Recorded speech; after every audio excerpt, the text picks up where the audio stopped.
नमस्कार दोस्तों, आप सभी का study for UPSC P session में स्वागत है। दृष्टि आई इसके साइंस के एमसीक्यू हम लोग सॉल्व कर रहे हैं, जिसमें आज हम लोग वेव, इसमें साउंड है ना, उसके बाद से लाइट, इन दोनों के क्वेश्चन सॉल्व करेंगे। उसके बाद से उष्मा गतिकी के भी क्वेश्चन सॉल्व करेंगे। 102 से 103 के करीब में क्वेश्चन होंगे और ओके, अच्छे क्वेश्चन हैं, ज़रूर करना शुरू से अंत तक।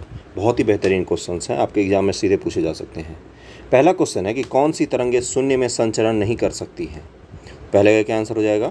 ध्वनि को हमेशा चलने के लिए माध्यम की ज़रूरत पड़ती है ना, तो ध्वनि जो है वो शून्य में संचरण कभी भी नहीं कर सकती है। दूसरा, निम्नलिखित में किस प्रकार की तरंगों का प्रयोग रात्रि दृष्टि उपकरण में किया जाता है? रात में देखने के लिए जो उपकरण यूज करते हैं उसमें किस तरह के तरंगों का यूज़ किया जाता है, ये पूछा है आपसे। दूसरे का क्या आंसर हो जाएगा? इसका हो जाएगा सी, अवरक्त तरंग जो कि आधारित जो डिवाइस होते हैं उसको यूज़ किया जाता है। ओके, अवरक्त। अगला है कि दीर्घ रेडियो तरंगें पृथ्वी के किस सतह से परावर्तित होती हैं? तीसरे का आंसर हो जाएगा आयन मंडल से सारी जो दीर्घ होती हैं, दीर्घ रेडियो वेव, वो परावर्तित होकर वापस आती हैं, तभी हमारे जो पृथ्वी है उस पर रेडियो वगैरह चल पाते हैं। चौथा है कि पराबैंगनी किरणों में ऊर्जा किसकी अपेक्षा अधिक होती है? चौथे का क्या आंसर हो जाएगा? अवरक्त किरणों की तुलना में पराबैंगनी किरणों में ऊर्जा अपेक्षाकृत मतलब ज़्यादा होती है।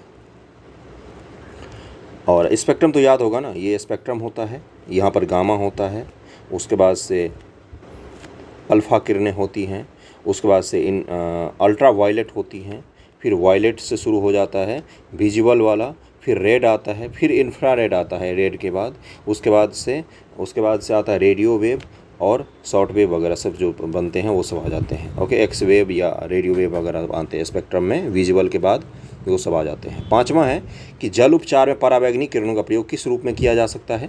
5 का आंसर हो जाएगा बी, रोगाणुनाशक के रूप में पराबैंगनी किरणों का उपयोग किया जाता है वाटर को साफ करने में। एक्स किरणें किस प्रकार की तरंगे हैं? तो छठे का आंसर हो जाएगा सी, विद्युत चुंबकीय इलेक्ट्रोमैग्नेटिक किरण है एक्स किरण। उसके बाद से लाइट वेव, ये सभी इलेक्ट्रोमैग्नेटिक हैं, इनको माध्यम की ज़रूरत नहीं पड़ती है। ओके, कॉस्मिक किरणें हैं क्या? तो 7 का आंसर हो जाएगा ए, अवशोषित कण है, अवशोषित कण होती हैं कॉस्मिक किरणें, 7 का ए हो जाएगा। 8 है कि एफएम प्रसारण सेवा में प्रयुक्त होने वाली आवृत्ति बैंड का परास कितना होता है? एफएम के लिए जो यूज़ होता है ना, उसे पूछा है कि जो बैंड विड्थ होता है वो कितने से कितने तक होता है, रेंज पूछा है आपको। तो 8 का क्या आंसर हो जाएगा? उसका हो जाएगा डी, 88 से 108 हर्ट्ज तक का रेंज होता है किसका? जो एफएम वगैरह बजते हैं उनका। अगले क्वेश्चन पे चलते हैं कि एमआरआई मशीन में निम्न से किसका प्रयोग किया जाता है? तो 9 का आंसर हो जाएगा डी, चुंबकीय तरंगों का प्रयोग किया जाता है एमआरआई मशीन में, चुंबकीय तरंग। 10वां है कि एक्स किरणों का प्रयोग किस लिए किया जा सकता है? तो 10 का आंसर हो जाएगा बी, बहुमूल्य पत्थरों और हीरो में खराबी का पता लगाने के लिए भी एक्स किरणों का प्रयोग किया जाता है। 11, निम्नलिखित में किस विकिरण में सबसे कम तरंग दैर्घ्य होता है? सबसे कम तरंग दैर्घ्य पूछा है आपसे, तो 11 का आंसर क्या हो जाएगा? गामा किरणें में। देखो, जो स्पेक्ट्रम की पट्टी होती है ना, उस पर जो सबसे शुरुआत में आता है उसकी तरंग दैर्घ्य सबसे कम होती है ना, तो गामा किरणें यहाँ पर होती हैं। सबसे अंत में कौन आता है? तो रेडियो वेव और आते हैं आपके माइक्रोवेव्स, तो उनके तरंग दैर्घ्य सर्वाधिक होते हैं। ओके, सीटी स्कैन करने में प्रयोग में लाई जाती है, तो 12 का क्या आंसर हो जाएगा? 12 का आंसर हो जाएगा डी, एक्स किरणें। अभी पढ़ा था ऊपर एमआरआई और इन सब में सॉरी, सीटी स्कैन में एक्स किरणें का होता है, एमआरआई वगैरह में तो अलग होता है। एमआरआई में चुंबक वगैरह का होता है, चुंबकीय वाले। 13, दो उत्तरोत्तर सिंह अथवा दो उत्तरोत्तर गर्त के बीच की दूरी को क्या कहते हैं?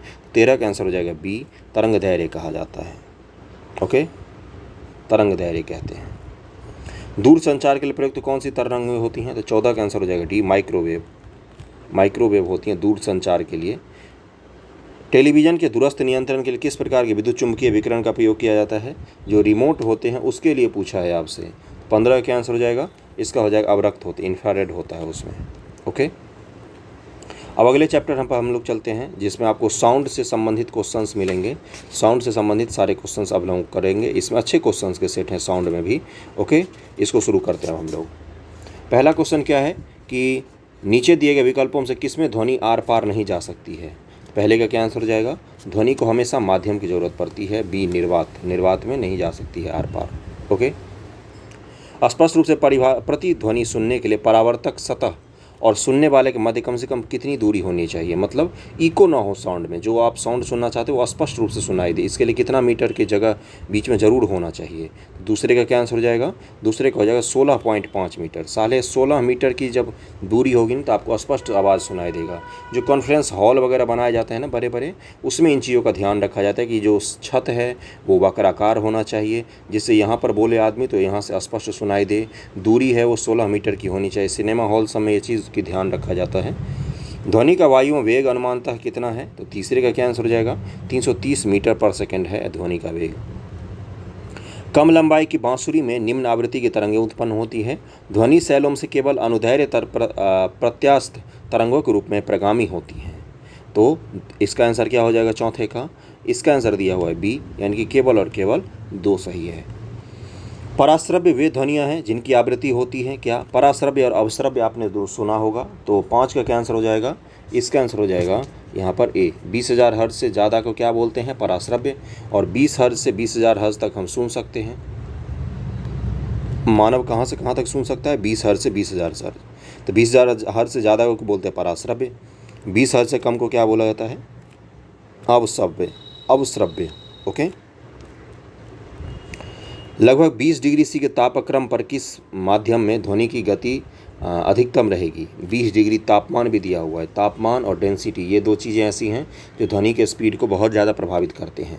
तो सबसे अधिक इसमें लोहा में रहेगा, इसमें जिसकी डेंसिटी जितनी ज़्यादा हाई होगी उसमें सबसे ज़्यादा ध्वनि का साउंड बढ़ता जाएगा। माध्यम 1 पहला दिया है जल, दूसरा इस्पात, तीसरा नाइट्रोजन में ध्वनि की चाल को आरोही क्रम में लगाना है आपको। तो 7 का क्या आंसर हो जाएगा, सबसे कम होगा आपको नाइट्रोजन में, उसके बाद जल में, फिर इस्पात में। इस्पात में सबसे तेज़ होगा, उससे थोड़ा सा स्लो होगा जल में, और सबसे स्लो होगा नाइट्रोजन में। नाइट्रोजन गैस है। चमगादड़ अंधेरी रातों में उड़ सकते हैं और अपना शिकार भी कर सकते हैं, इसका क्या कारण है। तो 8 का आंसर क्या हो जाएगा, वे पराध्वनि निकालते हैं, उन्हीं के द्वारा निर्देशित होते हैं। देखो चमगादड़ जब उड़ता है ना, मैं चमगादड़ बना रहा हूँ अजीबो गरीब सा, तो ये यहाँ से ना क्या करते हैं, पराश्रव्य ध्वनि निकालते हैं। जब ये ध्वनि किसी चीज़ से टकरा के वापस इनके कान में आता है ना, तो ये अपना डायरेक्शन डिसाइड करते हैं उड़ने का, समझ रहे हो ना। तो इसी के कारण ये रात में अंधेरे में उड़ सकते हैं आसानी से। यदि VA, VW और VS क्रमशः वायु, जल और इस्पात में ध्वनि की गति है, तो क्या होगा, इस्पात में सबसे ज़्यादा होगा, फिर जल में होगा, फिर सबसे कम वायु में होगा। तो 9 का आंसर क्या हो जाएगा, 9 का आंसर हो जाएगा ए, यानी कि स्टील में सबसे ज़्यादा, उससे कम वाटर में, सबसे कम एयर में। समुद्र तल के निकट मैक संख्या 1 पर जा रहे वायुयान की चाल की तुलना में 15 किलोमीटर की ऊंचाई पर मैक संख्या 1 पर चल रहे वायुयान की चाल अधिक होती है, क्यों, ये पूछा है आपसे। अधिक होती है, कथन दिया है, कारण दिया है कि ध्वनि की गति परावर्ती माध्यम के ताप पर निर्भर करती है। तो 10 का क्या आंसर हो जाएगा, 10 का आंसर हो जाएगा डी, यानी कि ए गलत है परंतु आर सही है। ताप पर निर्भर करती है, लेकिन ऐसा नहीं होगा, 1 मैक की स्पीड पर जा रहा है तो 1 मैक की स्पीड ही तो होगी ना। ओके। जब दो लोग आपस में बात करते हैं तब कितने डेसिबल की ध्वनि होती है, तो 11 का क्या आंसर हो जाएगा सी, 30 डेसिबल की। अगला है कि अनुरणन विशेषतः बड़े गिरजाघरों और अन्य बड़े भवनों में प्रतीत होता है। और दूसरा कारण दिया है कि दीवार, छत और धरातल से अपवर्त्य ध्वनि परावर्तन हो सकता है, ये पूछा है आपसे। तो 12 का क्या आंसर हो जाएगा, 12 का आंसर हो जाएगा ए और आर दोनों सही है, स्पष्टीकरण है। देखो क्या होता है, अनुरण मतलब इको टाइप का बोल रहा है, तो गिरजाघर बड़े बड़े और भवनों में ये चीज़ आपको प्रतीत हो सकता है। ध्वनि जो अगल बगल से टकरा के फिर से आपको उसी रूम में सुनाई दे सकती है, इसी को तो इको कहा जाता है ना, उसी की बात कर रहा है, अनुरणन उसी को कहा जाता है। अगले क्वेश्चन पर चलते हैं।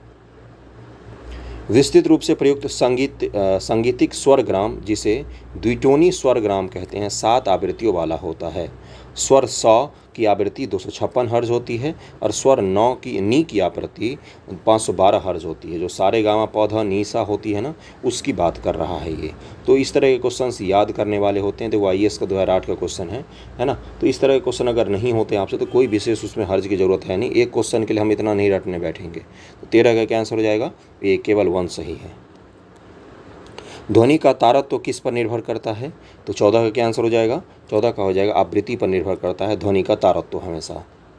मनुष्य को ध्वनि कंपन की अनुभूति किस आवृत्ति सीमा में होती है, मतलब कितना हर्ज से कितना हर्ज तक रहेगा तो मनुष्य जो है वो ध्वनि को महसूस कर सकता है। तो 15 का क्या आंसर हो जाएगा, इसका आंसर हो जाएगा डी, यानी कि 20 हर्ज से 20,000 हर्ज रहेगा तभी तो हम महसूस कर सकते हैं ना। आर्द्र वायु में ध्वनि का वेग शुष्क वायु की तुलना में अधिक होता है, क्यों? आर्द्र वायु में क्या हो जाता है? तो 16 का आंसर हो जाएगा शुष्क वायु की तुलना में घनत्व तो कम होता है, इसीलिए। ओके, मतलब कि जो आर्द्र वायु होता है ना, उसका घनत्व शुष्क वायु की तुलना में कम होता है, समझ रहे हो ना, इसीलिए उसमें ध्वनि की स्पीड कम हो जाती है। आर्द्र वायु जो होती है ह्यूमिडिटी वाली, वो हल्की होती तभी तो ऊपर उठ जाती है ना वर्षा कराने के लिए, है ना। भारी रहती तो नीचे बैठ जाती है, शुष्क वायु तो हमेशा नीचे बैठती है। 16 का आंसर बी हो जाएगा। 17 ध्वनि तरंगों में निम्न से कौन सी घटना नहीं होती है ना, ये पूछा है। 17 का क्या आंसर हो जाएगा? बी, ध्रुवन। ध्रुवन की घटना ध्वनि तरंगों में नहीं होती है। ध्वनि ऊर्जा का विद्युत ऊर्जा में परिवर्तन किया जाता है किससे? तो 18 का क्या आंसर हो जाएगा? ए, माइक्रोफोन के द्वारा। मनुष्यों के लिए मानक ध्वनि स्तर कितना है? तो 19 का आंसर क्या हो जाएगा? इसका हो जाएगा बी, 60 डेसिबल साउंड आपको सुनना चाहिए। मानक यही है, इससे ज़्यादा सुनने पर नुकसान हो सकता है। डेसिबल किसे मापने के लिए प्रयोग में लाया जाता है? तो 20 का आंसर क्या हो जाएगा? इसका आंसर हो जाएगा सी, वातावरण में ध्वनि। 21 है कि पराश्रव्य तरंगों में के बारे में निम्नलिखित कथनों विचार कीजिए। ये कीड़ों को नष्ट कर सकती है, ये कपड़ों से धूल हटाकर उन्हें साफ कर सकती है, इनका उपयोग बीमारी के उपचार के लिए किया जा सकता है, ये स्वचालित दरवाज़ों को नियंत्रित कर सकती हैं। तो 21 का क्या आंसर हो जाएगा? 21 का पहले वो देख लेते हैं कौन कौन से सही हैं। तो 21 का आंसर हो जाएगा डी, सभी कथन सही हैं। पराश्रव्य ध्वनि की बात कर रहा है, अल्ट्रासाउंड की बात कर रहा था। ओके, ध्वनि का वेग अधिकतम होता है किस में? तो इसका आंसर क्या हो जाएगा? सी, धातु में सबसे ज़्यादा होता है। 22 का आंसर सी हो जाएगा। 23 निम्न द्रव्यों में से ध्वनि सबसे तेज यात्रा करती हैं किस चीज़ में? तो 23 का आंसर क्या हो जाएगा? स्टील में। शिकार परभक्षियों या बाधाओं का पता लगाने के लिए चमगादड़ अथवा डॉल्फिन किस परिघटना का प्रयोग करते हैं? तो 24 का आंसर क्या हो जाएगा? प्रतिध्वनि निर्धारण का उपयोग करते हैं। ओके, 25 है, विश्व स्वास्थ्य संगठन के अनुसार एक नगर के लिए सुरक्षित ध्वनि प्रदूषण स्तर कितना है? तो 25 का क्या आंसर हो जाएगा? इसका आंसर हो जाएगा ए, 45 डेसिबल। रात के समय आवासीय क्षेत्र में शोर का अनुमानित स्तर कितना होता है? आवासीय क्षेत्र में अनुमानित स्तर पूछा है आपसे, तो 26 का आंसर हो जाएगा ए, 45 डेसिबल। एक जैव पद्धति जिसमें पराश्रव्य ध्वनि का उपयोग किया जाता है, कौन सा होता है? तो 27 का हो जाएगा, सोनोग्राफी में यूज किया जाता है पराश्रव्य ध्वनि का। अगला है कि चंद्रमा के धरातल पर दो व्यक्ति एक दूसरे की बात नहीं सुन सकते हैं, क्यों? क्योंकि वहाँ पर वायुमंडल नहीं होता और वायु को ट्रैवल करने के लिए हमेशा माध्यम की ज़रूरत पड़ती है। 28 का आंसर बी हो जाएगा। म्यूजिक कंसर्ट के लिए हॉल की दीवारों को कैसा बनाया जाता है? तो 29 का आंसर हो जाएगा डी, ध्वनि का अवशोषण करना चाहिए, इसलिए उस पर देखो काला काला सा एक मखमलीदार परत चढ़ाया हुआ है, जिससे क्या होगा? इससे ध्वनि जो है ना, वो ज़्यादा इको नहीं बन पाएगा उस रूम में। समझ रहे हो ना मैं क्या कह रहा हूँ? कुछ ध्वनि अवशोषित हो जाती है दीवार के द्वारा। निम्नलिखित में किस माध्यम में ध्वनि अपेक्षाकृत तेज चलती है? तो 30 का क्या आंसर हो जाएगा? इसका हो जाएगा बी, लोहे के छड़ में। अगले क्वेश्चन पे चलते हैं। ध्वनि तरंगें निर्वात में चल सकती हैं, केवल ठोस माध्यमों में चल सकती, केवल गैस में चल सकती, ठोस गैस दोनों माध्यमों में चल सकती। 31 का आंसर डी हो जाएगा। निम्नलिखित किसका ध्वनि के वेग पर कोई प्रभाव नहीं पड़ता? तो 32 का क्या आंसर हो जाएगा? दाब का नहीं पड़ता है, बाकी आर्द्रता, तापमान और घनत्व तीनों का ही प्रभाव पड़ता है ध्वनि पर। एक मजदूर रेल की पटरी पर कार्य कर रहा है। एक लड़का कुछ दूर पर अपने कान पटरी पर रखकर जब मजदूर द्वारा की जाने वाले हथौड़े की आवाज़ को सुनता है, उसे 2 बार आवाज़ें सुनाई देती हैं। इसका कारण क्या है? तो इसका कारण ये है कि एक बार जब वो आवाज़ सुनता है तब स्टील वाला आवाज़ सुनता है, यानी कि पटरी पर कान लगा के सुनता है ना। तो पटरी में चूँकि साउंड तेज़ी से चलती है, तो इसलिए जल्दी पहुँच जाएगी उसके पास। उसके बाद दूसरी बार एयर वाली आवाज़ उसके पास थोड़ी देर में पहुँचती है। तो 33 का क्या आंसर हो जाएगा? इसका आंसर हो जाएगा ए, ध्वनि का वेग इस्पात में और वायु की अपेक्षाकृत अधिक है।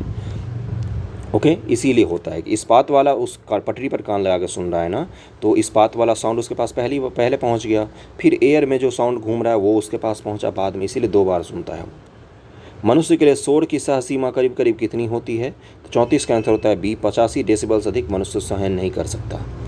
पराध्वनिक विमान किस प्रघाती तरंग को पैदा करती हैं? तो जो बहुत ही तेज विमान चलते हैं उनकी बात कर रहा है। ओके, तो 35 का क्या आंसर हो जाएगा? कौन सी ध्वनि पैदा करती हैं? तो ध्वनि बूम कहते हैं। ओके, ध्वनि बूम कहा जाता है उसको। 100 डेसिबल का शोर प्रबलता स्तर संगत होगा किसके लिए? तो 36 का आंसर हो जाता है डी, यंत्र कारखाने जो कल कारखाने होते हैं वहाँ पर इस लेवल का शोर होता है, बहुत ही तेज़।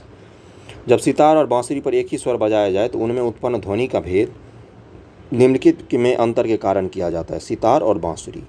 तो 37 का क्या आंसर हो जाएगा? सी, यानी कि केवल ध्वनि गुणवत्ता के कारण आप उनमें विभेद जरूर कर सकते हैं। ध्वनि के स्रोत व परावर्ती सतह के बीच न्यूनतम कितनी दूरी होनी चाहिए? तो 38 का कैंसिल हो जाएगा, बी 17 मीटर, या एग्जैक्ट है 16.5 मीटर, है ना। इतना ज़रूर होनी चाहिए स्पष्ट सुनाई देने के लिए। ओके, अगले चैप्टर पे चलते हैं। अगला कौन सा है हमारा? अगला था हमारा लाइट का चैप्टर। ओके, अब लाइट से जुड़े हुए जो बेहतरीन क्वेश्चंस हैं ना, उसको हम लोग कंप्लीट करेंगे, और बहुत ही अच्छे क्वेश्चंस हैं उसमें। चले देखते हैं क्या है। समतल दर्पण की वक्रता त्रिज्या कितनी होती है? आपसे पूछा है समतल दर्पण की वक्रता त्रिज्या पूछा है। ओके, तो पहले का क्या आंसर हो जाएगा? सी, यानी कि अनंत होती है। अनंत यानी कि इन्फिनिटी होती है वक्रता त्रिज्या समतल दर्पण की।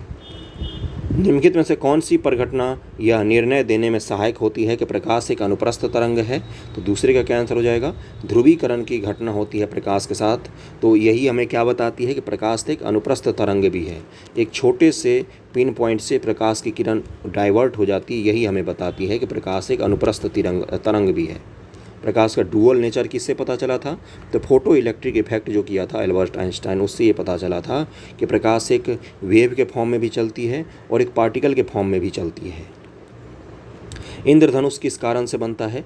तीसरे का आंसर हो जाएगा डी, अपवर्तन और परावर्तन के कारण इंद्रधनुष का निर्माण होता है। अगला है कि अवतल लेंस से हमेशा निम्नलिखित कौन सा प्रतिबिंब बनता है? चौथे का आंसर क्या हो जाएगा? बहुत ही आसान है ये, आभासी और सीधा हमेशा बनता है अवतल लेंस से।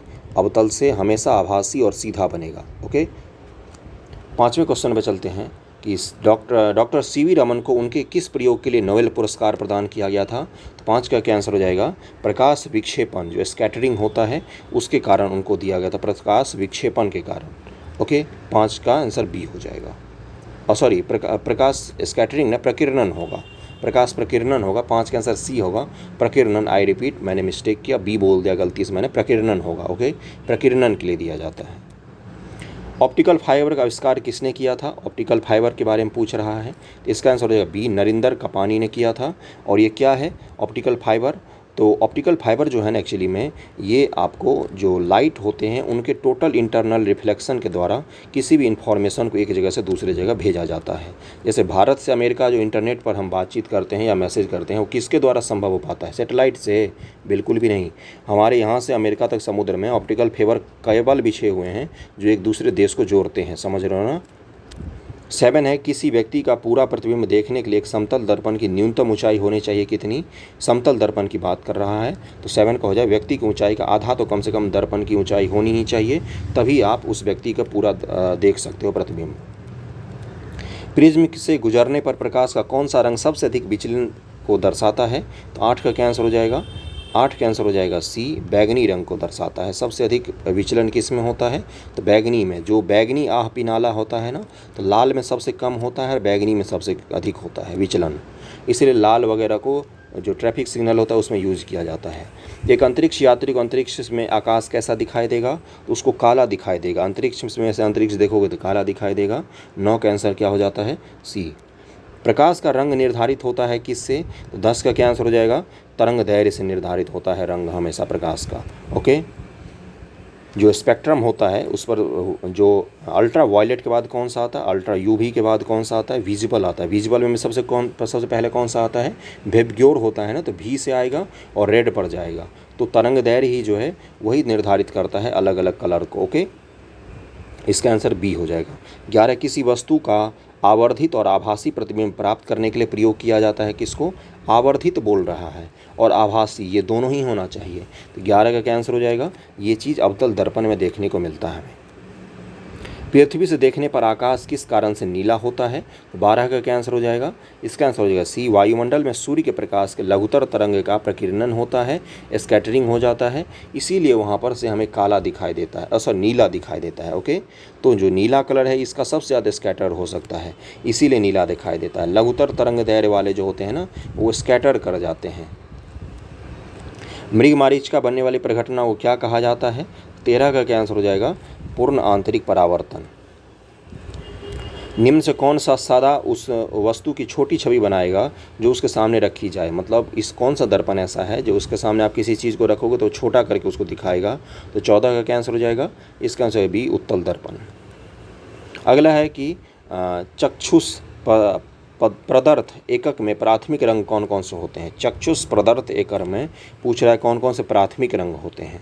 तो 15 का आंसर सबको पता होगा, लाल हरा नीला जो है इसी को प्राथमिक रंग कहा जाता है।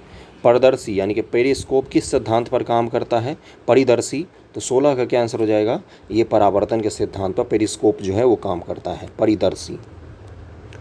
प्रकाशी फाइबर किस सिद्धांत पर काम करता है? तो 17 का क्या आंसर हो जाएगा? पूर्ण आंतरिक परावर्तन पर प्रकाशी फाइबर काम करता है। अभी मैंने बताया फाइबर ऑप्टिक्स की ही बात कर रहा है, यही है प्रकाशी फाइबर, इसको घटिया सा हिंदी में लिखा है इन्होंने। अगले क्वेश्चन पर चलते हैं 18 नंबर पर। ल्यूमेन एकक क्या है? ल्यूमेन एकक, यहाँ पर थोड़ा सा ब्लर था। 18 का आंसर हो जाएगा ज्योति फ्लक्स होते हैं ये, ओके, ज्योति फ्लक्स होते हैं ल्यूमेन एकक। ल्यूमेन एकक जो है वो ज्योति फ्लक्स का ही है। ट्रैफिक सिग्नल में लाल प्रकाश प्रयुक्त होता है क्योंकि अभी मैंने बताया था इसकी तरंग दैर्घ्य सर्वाधिक होती है। वेवग्योर में जो वायलेट है उसका सबसे कम होगा और रेड का सबसे अधिक होता है तरंग दैर्घ्य, इसीलिए इसका प्रयोग किया जाता है। अंतर्दृष्टि यानी इंडोस्कोप किस सिद्धांत पर काम करता है? बहुत ही आसान क्वेश्चन है, पूर्ण आंतरिक परावर्तन पर ही काम करता है इंडोस्कोप। 21 है, निम्नलिखित में से किस में उच्चतम ऊर्जा होती है? 21 का क्या आंसर हो जाएगा? 21 का हो जाएगा नीले प्रकाश में होती है, नीले प्रकाश में सबसे अधिक ऊर्जा होती है। वाहन पीछे से आने वाली वस्तुओं को देखने के लिए किसका प्रयोग करता है? तो 22 का क्या आंसर हो जाएगा? उत्तल दर्पण का प्रयोग करती है वाहन। किसको? उत्तल दर्पण का प्रयोग करती है। संक्रमण आयन किसमें प्रकाश को अवशोषित कर लेते हैं? संक्रमण आयन की बात कर रहा है, तो 23 का आंसर हो जाएगा सी, दृश्य क्षेत्र में प्रकाश को संक्रमण आयन जो होता है वो अवशोषित कर लेता है। ओके, जो स्पेक्ट्रम होता है ना उसमें संक्रमण आयन जो होता है वो दृश्य प्रकाश को अवशोषित कर लेता है। परमाणु घड़ी निम्नलिखित किसके संक्रमण या ट्रांजिशन पर आधारित होती है? परमाणु घड़ी का वगैरह का उपयोग किया जाता है, सैटेलाइट वगैरह में किया जाता है। 24 का आंसर क्या हो जाएगा? सीजियम के ट्रांजिशन पर आधारित होती है। सीजियम के ट्रांजिशन पर आधारित होती है। एटॉमिक वॉच इसको कहा जाता है, सैटेलाइट वगैरह में यूज किया जाता है इसका। 25 नंबर क्वेश्चन है कि वायुमंडल के ऊपरी भाग में ओजोन परत हमारी रक्षा किससे करती है? 25 का आंसर क्या हो जाएगा? पराबैंगनी किरणों से ओजोन परत जो है वो हमारी रक्षा करती है। अगले पर चलते हैं। अगला किसका क्वेश्चन है? तो ऊष्मा और ऊष्मागतिकी के क्वेश्चन है। इसके क्वेश्चन सब हम लोग करेंगे। पहला क्वेश्चन है इसका कि तापगतिकी का प्रथम नियम सामान्यतः किससे संबद्ध मामला है? तापगतिकी की बात कर रहा है, तो पहले का क्या आंसर हो जाएगा? इसका आंसर हो जाएगा डी, यानी कि ऊर्जा के संरक्षण नियम से है। ऊर्जा का संरक्षण क्या नियम क्या बोलता है? Energy neither created nor destroyed, मतलब ना तो एनर्जी को हम बना सकते हैं और ना तो इसको हम समाप्त कर सकते हैं। एनर्जी केवल अपना रूप बदल सकती है, जैसे लाइट से साउंड में बदल सकती है, साउंड से विद्युत में बदल सकती है, विद्युत से हीट एनर्जी में बदल सकती है, हीट से मैकेनिक एनर्जी में बदल सकती है। केवल ऊर्जा जो है वो अपना रूप बदलती है, उसको ना तो बनाया जा सकता है ना तो डिस्ट्रॉय किया जा सकता है। दूसरा है कि जब पानी को 0 डिग्री सी से 10 डिग्री सी तक गर्म किया जाता है तो इसका आयतन क्या हो जाता है? इसका आयतन पहले घटता है और तब बढ़ता है। 0 से 10 डिग्री सी तक हम गर्म कर रहे हैं, है ना। 4 डिग्री सी पर सर्वाधिक होता है, तो 0 से आएंगे तो पहले घट जाएगा आयतन, 4 डिग्री के बाद फिर बढ़ जाएगा आयतन। समझ रहे हो ना। दो निकाय के बीच ऊष्मा के प्रवाह की दिशा निर्भर करती है किन चीज़ों पर? तीसरे का आंसर हो जाएगा सी, उनके आमने सामने के तापमान पर निर्भर करती है कि ऊष्मा के प्रवाह की दिशा क्या होगी। अगर ज़्यादा गर्म ये है, ये कम गर्म है, तो ज़्यादा गर्म से कम गर्म की तरफ जाएगी, तो दिशा निर्धारित हो रही है ना। ओके, तापमान पर निर्भर करती है। उबलते जल द्वारा जलने की तुलना में भाप से जलना अधिक कष्टदायक होता है, क्यों? तो चौथे का क्या आंसर हो जाएगा? भाप में गुप्त ऊष्मा जो होता है ना वो अधिक होती है, इसीलिए जैसे अब रोटी जो नई गरम गरम बन के आती है उसके भाप से अधिक जलन महसूस होती है ना, ना कि गर्म पानी से। अगले क्वेश्चन पर चलते हैं। निम्न से किस में संवहन होता है? 5 का क्या आंसर हो जाएगा? 5 का आंसर हो जाएगा बी, केवल द्रवों और गैसों में ही संवहन की क्रिया हो सकती है। ओके, संवहन क्या होती है? जैसे द्रव एक बीकर ले लो, इसमें पानी गर्म करने बैठ जाओ, तो पानी के नीचे वाला भाग गर्म होगा ना, तो क्या होता है? ऊपर वाला भाग अपने आप गर्म हो जाएगा? नहीं, नीचे वाला भाग ऊपर जाएगा, ऊपर का नीचे आता है, इससे ये गर्म होती हैं एक दूसरे के। समझ रहे हो ना, इसी को संवहन की क्रिया कहा जाता है। तो केवल ठोस और केवल द्रव और गैसों में ये चीज़ देखने को मिलता है। 5 का आंसर बी हो जाएगा। कोई पिंड ऊष्मा का सबसे अधिक अवशोषण करता है जब वह हो क्या हो? तो छठे का आंसर क्या हो जाएगा? काला और खुरदरा होगा तो हीट को सबसे ज़्यादा एब्जॉर्ब करेगा वो। ओके, इसीलिए बोलते हैं गर्मी में काला कपड़ा नहीं पहनना चाहिए। अगला है कि अपेक्षित आर्द्रता को किस रूप में व्यक्त किया जाता है ना। रिलेटिव ह्यूमिडिटी जो होती है उसको उसके बारे में पूछ रहा है। तो 7 का आंसर क्या हो जाएगा, परसेंटेज के रूप में व्यक्त किया जाता है, कितना % ह्यूमिडिटी है उसकी बात कर रहा है। अपेक्षित आर्द्रता, इसका एग्जैक्ट इंग्लिश वर्ड मैं भूल गया हूँ, नहीं तो बता देता आप लोगों को, झट से क्लिक कर जाता है क्या बात हो रही है। अपेक्षित आर्द्रता। भीषण सर्दी में ठंडे देशों में पानी की पाइपें क्यों फट जाती हैं? बहुत ही आसान क्वेश्चन है, क्योंकि जमने पर पानी जो है वो फैलता है, पानी फैल जाता है जमने पर, है ना। इसीलिए जो ठंडे प्रदेश वगैरह हैं, जैसे रूस हो गया या अलग अलग जो ठंडे कंट्री हैं, वहाँ पर पाइपें फट जाती हैं। अगला है कि वह तापमान जिसका पाठ्यांक फ़ारेनहाइट और सेल्सियस दोनों पैमाने पर वही रहता है। F/9 बराबर C-F/, तो क्या होता है फार्मूला, सॉरी मैं भूल जाता फार्मूला, तो वह होता है F बराबर 9/5 C + 32। इस फार्मूले में जब आप -40 डिग्री को पुट करोगे ना, तो फ़ारेनहाइट और सेल्सियस एक मात्र ऐसा टेम्परेचर है जहाँ पर दोनों बराबर हो जाते हैं, वो कौन सा है, -40 डिग्री C। फार्मूला यही होता है फ़ारेनहाइट को सेल्सियस में बदलने का, इसको ज़रूर ध्यान में रखना। तो 9 का आंसर क्या हो जाएगा, 9 का आंसर हो जाएगा बी, यानी कि -40 डिग्री C एक ऐसा तापमान है जिस पर फ़ारेनहाइट और सेल्सियस जो होते हैं वो समान होते हैं। अगले क्वेश्चन पर चलते हैं, फार्मूला ज़रूर याद रखना वो वाला। निम्नतम तापमान किसके द्वारा मापा जाता है? 10वां का आंसर क्या हो जाएगा, ए, एल्कोहल थर्मामीटर के द्वारा। एल्कोहल की खासियत क्या होती है, जो शराब भी होता है एल्कोहल की खासियत, कि इसका जो क्या बोलते हैं हिमांक बिंदु है ना, बहुत ही नीचे होता है, ये जल्दी जमता नहीं है, इसीलिए इसका उपयोग किया जाता है निम्नतम से निम्नतम तापमान मापने के लिए। थर्म किसका यूनिट है? तो 11 का क्या आंसर हो जाएगा, 11 का हो जाएगा बी, उष्मा का। परम शून्य ताप क्या है? तो 12 का क्या आंसर हो जाएगा, बी, सैद्धांतिक रूप से न्यूनतम संभव तापमान जो है उसी को परम शून्य ताप कहते हैं, उससे नीचे नहीं जा सकते।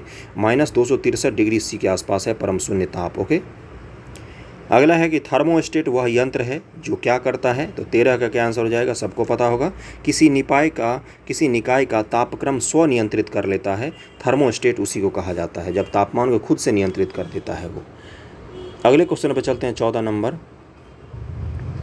कि तांबे के एक टुकड़े को तथा कांच के एक टुकड़े को एक ही तापमान पर गर्म किया, उसके बाद स्पर्श करने पर तांबे का टुकड़ा कांच के टुकड़ा की अपेक्षा अधिक गर्म लगता है। दूसरा दिया है कि तांबे का घनत्व कांच के घनत्व से अधिक होता है। तो 14 का क्या आंसर हो जाएगा, दोनों ही सही हैं, लेकिन स्पष्टीकरण बिल्कुल भी नहीं है। ऐसा नहीं है जिसके मतलब घनत्व के कारण वो ज़्यादा गर्म लगे, ऐसा नहीं होता है। ओके, अगले क्वेश्चन पर चलते हैं कि डेजर्ट कूलर द्वारा शीतलन किस पर आधारित होता है? जो घर में भी आपके डेजर्ट कूलर लगता है ना, उसकी बात कर रहा है। तो 15 का क्या आंसर हो जाएगा, इसका हो जाएगा वाष्पन शीतलन करता है। जो कूलर होता है मूल रूप से काम क्या करता है, उसके घास पर पानी पड़ता है और हवा चलती है, तो इसका वाष्पीकरण होता है, उससे शीतलन होता है। और ये क्वेश्चन इस बार भी पूछा था, इस क्वेश्चन को अलग तरीके से BPSC ने पूछा था कि पसीना जब हमारे शरीर पर रहता है तो पंखा तेज़ चलने पर क्यों हमें ठंडक महसूस होती है? तो पसीने का वाष्पीकरण होता है। इसी तरह से जो आप जानवरों को देखोगे गर्मी में जीभ निकाल के हाँफते रहते हैं, क्यों हाँफते रहते हैं? क्योंकि उनके जीभ पर जो जल है उसका वाष्पीकरण होता है और उनको शीतलन मिलती है उससे। तो 15 का आंसर क्या हो जाएगा, C हो जाएगा। अगला है, गर्म मौसम में पंखा चलाने से आराम महसूस होता है, क्यों? देखो आ गया ना, और ये इस बार BPSC में पूछा था यही क्वेश्चन। तो इसका आंसर हो जाएगा, हमारा पसीना तेज़ी से वाष्पीकृत हो जाता है। अगला है कि वायुमंडल हमारे ऊपर बहुत अधिक दबाव डालता है, परंतु हमें इसका अनुभव नहीं होता है, क्यों? क्योंकि ए हो जाएगा, हमारा रक्त वायुमंडल के दबाव से कुछ अधिक दबाव डालता है। जो हमारे शरीर के अंदर का जो ब्लड प्रेशर है ना, वो वायुमंडल के प्रेशर से थोड़ा सा ही अधिक होता है, इसीलिए हमें पता नहीं चलता है। इसीलिए जब मून वगैरह पर जाते हैं ना, तो उनको स्पेस सूट पहनाया जाता है। नहीं पहनाया जाएगा तो इंसान का शरीर जो है वो फट जाएगा, क्योंकि वहाँ पर वायुमंडलीय दाब नहीं है और शरीर के अंदर से इतना ज़्यादा दाब होता है कि शरीर हमारा फट सकता है। तो 17 का आंसर हो जाएगा, ए हो जाएगा। 18 के बादल आच्छादित रातें स्वच्छ आकाश वाली रातों से अधिक गर्म होती हैं, क्यों? बहुत ही आसान क्वेश्चन है। आजकल उमस का मौसम जो होता है इसी कारण से होता है। बादल पृथ्वी तथा हवा में उष्मा का विकिरण को रोक देते हैं, है ना। इसी कारण से जो उमस का वातावरण बनता है, यही कारण होता है बादल वाले आकाश में। 18 का आंसर ए हो जाएगा। 19 नंबर पर चलते हैं, कमरे को ठंडा किया जा सकता है, कैसे? तो 19 का आंसर क्या हो जाएगा, बी, संपीड़ित गैस को छोड़कर, कंप्रेस्ड गैस को छोड़कर ठंडा किया जा सकता है। 20 नंबर है कि एयर निम्न से कौन सा कथन सही नहीं है, ये बताना है आपको।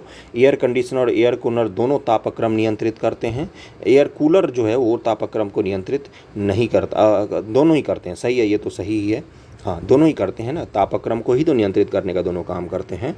तो और अगला क्या है, एयर कंडीशनर और एयर कूलर दोनों आर्द्रता नियंत्रित करते हैं। नहीं, एयर कंडीशनर जो है ना एसी, वो आर्द्रता नियंत्रित कर सकता है, लेकिन एयर कूलर जो है वो आर्द्रता नियंत्रित नहीं कर पाता है। इसीलिए कूलर में कई बार क्या होता है ना, रूम में चिपचिपा सा हो जाता है, वो इसी कारण से होता है, क्योंकि एयर कूलर जो है वो आर्द्रता नियंत्रित नहीं कर पाता है। ओके, तो 20 का आंसर बी हो जाएगा, जो गलत दिया हुआ है।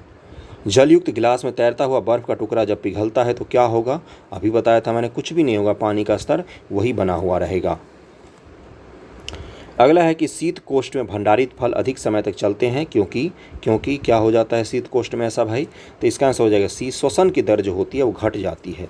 जो श्वसन के कारण ही तो कोई चीज़ खराब हो जाता है ना, तो उसकी दर को घटा देता है ठंडा होने के बाद। ओके, और बर्फ़ का टुकड़ा वाले का क्या होगा एक्सप्लेनेशन, कि बर्फ़ जो होता है उसका घनत्व तो बहुत ही कम होता है वाटर के घनत्व से, है ना। तो जब ये पिघलता है तो अधिक घनत्व के कारण ये थोड़े से जगह में ही पूरा का पूरा बर्फ़ अट जाएगा। पानी जो है वो जमने पर फैलती भी है, ये भी एक कॉन्सेप्ट है उसके पीछे। 22 भी कर लिया। 23 से यदि हवा का तापमान बढ़ता है तो उसकी जलवाष्प ग्रहण करने की क्षमता क्या होगी? तो इसका बहुत ही आसान क्वेश्चन है, जलवाष्प अधिक ग्रहण करेगा, अधिक गर्म वायु होगी तो अधिक जलवाष्प को ग्रहण करेगा।